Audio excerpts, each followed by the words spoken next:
திருஞான சம்பந்த பெருந்தகையார் செல்லும் பொழுது அவர் பார்த்த காட்சி, உணர்வின் நேர்பெற வெறும் சிவபோகத்தை ஒழுவின்றி உருவின்கண் அணையும் ஐம்புரி அளவினும் எளிபெற அருளிய அருட்பெரும் அனவரத ஆனந்த ஐந்தொழில் திருக்கூத்தை பார்த்தார். சபையையே தாம் உண்ட ஞானமாக பார்த்தார்.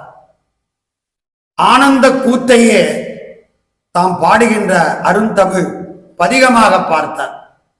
இது சம்பந்தருடைய நிலை. சுந்தரரோ திருமுடியிலே சூடிய நிலவை பார்த்தார். தென்னிலா மலர்ந்த வேணியாய் உந்தன் திருநடம் கும்பிட பெற்று மண்ணிலே வந்த பிறவியே எனக்கு வாலிதாம் இன்பமாம். இது சுந்தரருடைய நிலை. அப்பமூர்த்திகளோ இவரும் கருணை மிகுந்தவர். அந்த நஞ்ச உண்டாரே சுவாமி, அவரும் கருணை மிகுந்தவர். ஆகவே கருணையே வடிவமான நாவரசுகள் கருணையே வடிவமான கண்டத்தை பார்ப்பது தானே இயல்பு. அதைத்தான் ஆசிரியர் சொல்ற. அந்த களனில் பொலிவிடம் உடையார் நடனவில் கனக பொது எதிர் கண்ணுற்றார்.